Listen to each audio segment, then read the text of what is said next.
अमर्यादित भाषा जो कि सुबोध कांत सहाय की तरफ से लगातार बोली गई, उस पर बीजेपी अब जबरदस्त तरीके से हमलावर है। भारतीय जनता पार्टी के नेता लगातार सुबोध कांत सहाय पर हमलावर हैं और उनकी तरफ से की गई टिप्पणी पर कह रहे हैं कि अभी तक कई बार प्रधानमंत्री पर कांग्रेस की ओर से ऐसे शब्दों का इस्तेमाल किया गया है जिस पर कार्रवाई की जानी चाहिए। और राहुल गांधी सीधे सवाल पूछे जा रहे हैं कि क्या अब सुबोध कांत सहाय के बयान पर, जिन्होंने प्रधानमंत्री मोदी को लेकर जिन शब्दों का, जिन विवादित बयान का को लेकर चारों तरफ से घिर रहे हैं, क्या उस पर कार्रवाई करेंगे? की मृत्यु की कामना को लेकर और कांग्रेस पार्टी ने कोई कार्रवाई नहीं की और सुबोध कांत सहाय जी का यह बयान कहीं न कहीं उनकी उसी मानसिकता का प्रतीक है।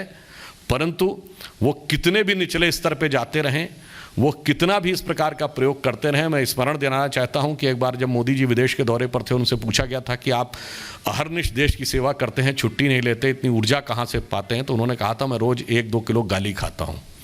तो आपको जो करना है करते रहिए, परंतु प्रधानमंत्री श्री नरेंद्र मोदी जी का देश के प्रति कार्य करने का संकल्प और जो दृढ़ता है और उनके नेतृत्व में भाजपा का जो समर्पण है, इसमें कोई कमी नहीं आने वाली है। तो सुधांशु त्रिवेदी को आपने सुना कि कांग्रेस अपने आपत्तिजनक बयानों का शतक लगाने वाली है। कांग्रेस कोई कार्रवाई नहीं करती उनके नेताओं पर जो भी गलत भाषा का इस्तेमाल करते हैं। सुधांशु त्रिवेदी ने हमला बोला।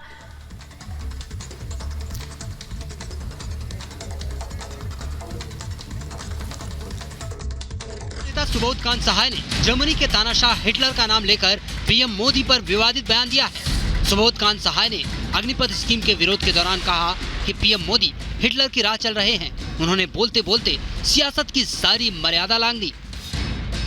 हमें इस बात को याद रखना होगा कि भाजपा हमारी 2-2 चुनी 3-3 चुनी हुई सरकारों को कैसे गिराने का काम किया है। और ये लुटेरों की सरकार मोदी जो मदारी के रूप में इस देश में आके और पूरी तरह से तानाशाही स्वरूप में आ गया है। मुझे तो लगता है कि हिटलर का सारा इतिहास इसने पार कर लिया। हुडा साहब बड़े गांव की भाषा में समझा रहे थे। हिटलर ने भी ऐसा ही एक संस्था बनाया था, उसका नाम था खाकी। सेना के बीच में उसने बनाया था।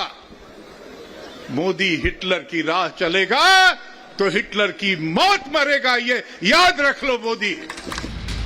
यही नहीं, उनके इस बयान के बाद रिपब्लिक भारत ने सवाल पूछा तो खेद जताने की जगह वो अपने बयान पर अड़े रहे।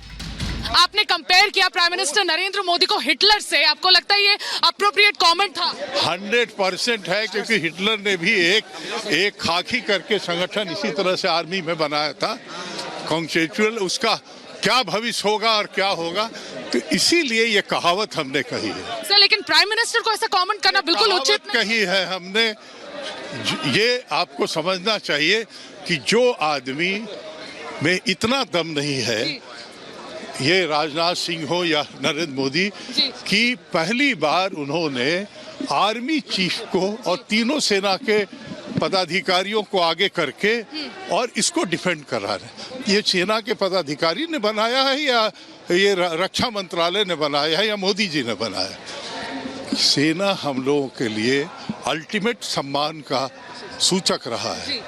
उनको राजनीतिक तौर पे डिफेंड करने के लिए भेज के सेना के साथ खिलवाड़ कर रहे हैं। सर, लेकिन प्राइम मिनिस्टर की ओहदा बहुत ज्यादा होता है। सर, प्राइम मिनिस्टर का ओहदा it is the most prestigious position in the country. उनके लिए ऐसा बोलना सर इनअप्रोप्रिएट है। Will you apologize for your comment sir? आप माफी मांगिए। मैंने जो कहावत कहा है वो कहावत है। राहुल गांधी तेरे नाम। सर, आप अपना कमेंट वापस नहीं लेंगे? किससे क्या हमने कहा है?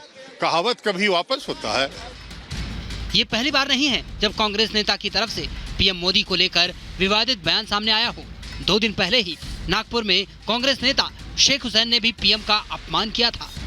मोदी तेरा वही हाल होगा, क्या बोलेंगे? होती है ऐसे नरेंद्र मोदी की मौत होगी। यह भी मैं आपको बोलना चाहता हूँ, हो सकता है इसके भी खिलाफ मेरे को एक अंदर नोटिस मिल जाए, उसकी कोई परवाह नहीं है। हम लड़ते हैं।